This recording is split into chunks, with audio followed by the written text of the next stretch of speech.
আসসালামু আলাইকুম সবাইকে।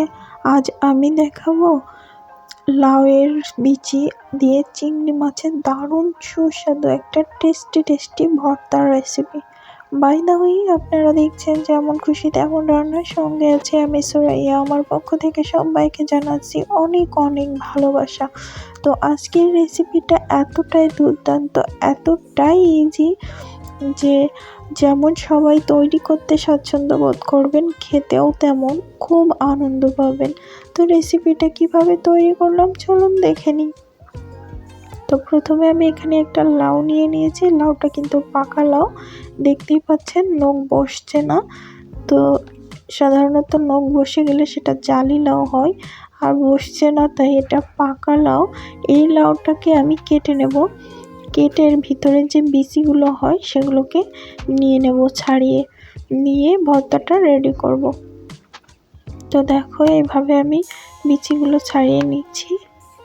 এই যে, তো লাউয়ের খোসার ভর্তা তো অনেকেই খেয়েছো, বাট বিচি ভর্তা কে খেয়েছো আর কে খাওনি অবশ্যই কমেন্ট করে জানিও। তো আমিও এটা ফার্স্ট টাইম খেলাম, বাট আমার কাছে কিন্তু অনেক মজা লেগেছে। তোমরা চাইলে বাসায় এভাবে ট্রাই করতে পারো, অনেক ভালো লাগে। তো দেখো আমি খোলা থেকে ছোট্ট একটা ছুরি দিয়ে এইভাবে কিন্তু ছাড়িয়ে নিচ্ছি।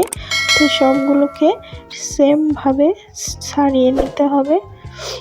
আর যদি পাকা লাউয়ের বিচিগুলো অনেক বেশি শক্ত হয় তাহলেও তোমরা এভাবে নিয়ে করো, ভালো লাগবে। আর খোলাগুলো দেখো অনেকটা হয়েছে, আমি ফেলে দিয়েছি। আর এইগুলোকে এখন ছোট করে কেটে নেব।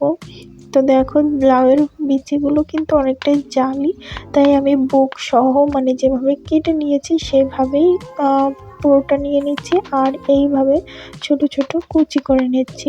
এখন দেখে মনে হচ্ছে অনেক, কিন্তু ভর্তা পরে দেখবে একদম কমে গেছে। তো এইভাবে ছোট কুচি করে নিতে হবে। নিয়ে এই দেখো আমার নেওয়া হয়ে গেছে। এখন একটা প্লেটে উঠিয়ে ধুয়ে পরিষ্কার করে নিতে হবে এগুলোকে। আর যে চিংড়ি মাছটা আছে বন্ধুরা, চিংড়ি মাছটা কিন্তু আমি আগেই পরিষ্কার করে রেখেছি। এই যে আমি বেশি নেই না এখানে।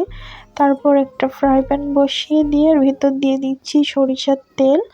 আর তেলটা একটু গরম হলে দিয়ে দিলাম শুকনো মরিচ 3টা থেকে 4টা, 5 কোয়া রসুন, কয়েকটা কাঁচা মরিচ। তোমরা কিন্তু ঝাল তোমাদের টেস্ট অনুযায়ী দিও। যদি কেউ বেশি ঝাল পছন্দ করো তাহলে বেশি দেবে, আর যদি ঝালটা বেশি পছন্দ না করো তাহলে যে কোনো এক প্রকারের ঝাল দিয়েই ভর্তাটা রেডি করে নিতে পারো। এরপর যে চিংড়ি মাছগুলো আমি ধুয়ে বেছে পরিষ্কার করে রেখেছিলাম সেগুলো দিয়ে দিলাম। দিয়ে এই সাথে ভেজে নেব সুন্দর করে। তো এভাবে ভেজে নেওয়ার পর আমি যে লাউয়ের বিচিগুলো আর কি ধুয়ে পরিষ্কার করে রেখেছি সেগুলো এর ভিতরে দিয়ে দেব। তো দিয়ে এটাকে নাড়াচাড়া করে সুন্দর করে মিক্সড করে নেব। তোমরা যদি চাও তাহলে এই যে লাউয়ের বিচিটা আছে না, এগুলোকে আলাদাও আগে সিদ্ধ করে নিয়ে পরে ভেজে নিতে পারো, বা আমার মতোও করতে পারো, কোনো সমস্যা নেই। কিন্তু টেস্ট দুভাবেই দারুণ হবে, তোমাদের সুবিধা অনুযায়ী তোমরা করে নিও। এখন এর ভিতর দিয়ে দিলাম পরিমাণ মতো লবণ, আর দিয়ে দিচ্ছি কালারের জন্য একটু হলুদের গুঁড়া। দিয়ে আবারও মিক্সড করে নেব। এখান থেকে কিন্তু অনেকটা পানি বের হবে বন্ধুরা, আর এই পানিটা কিন্তু শুকিয়ে নিতে হবে।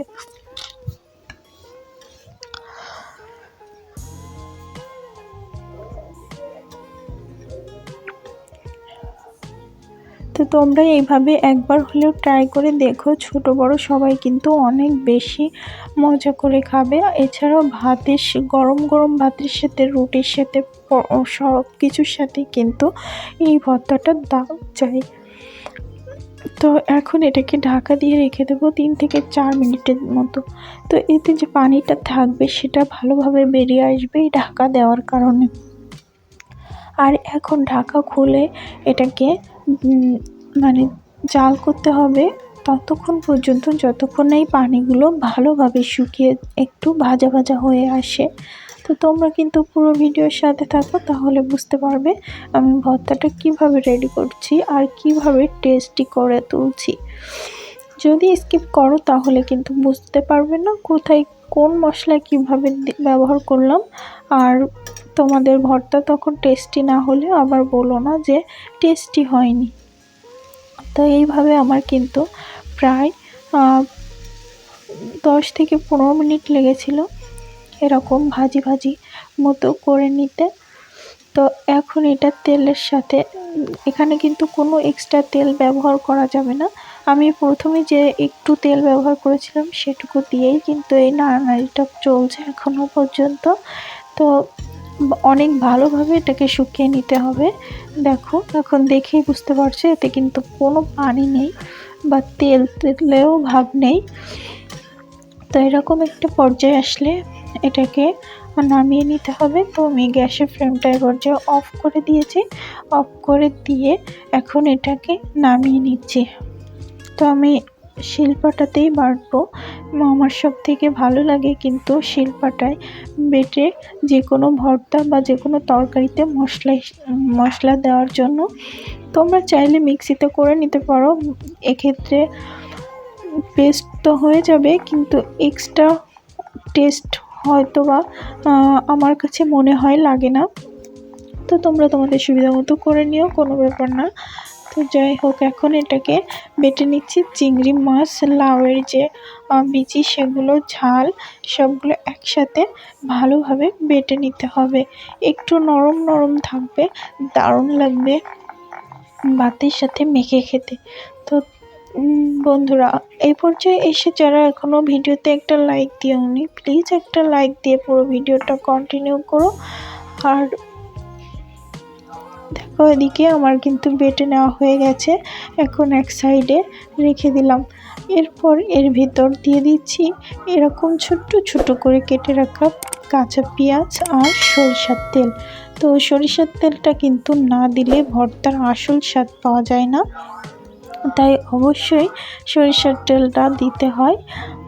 আর তো আমার ভিডিওটা যদি তোমাদের ভালো লেগে থাকে তাহলে প্লিজ চ্যানেলটিকে সাবস্ক্রাইব করো, লাইক কমেন্ট শেয়ার করে আমার সাথেই থেকো।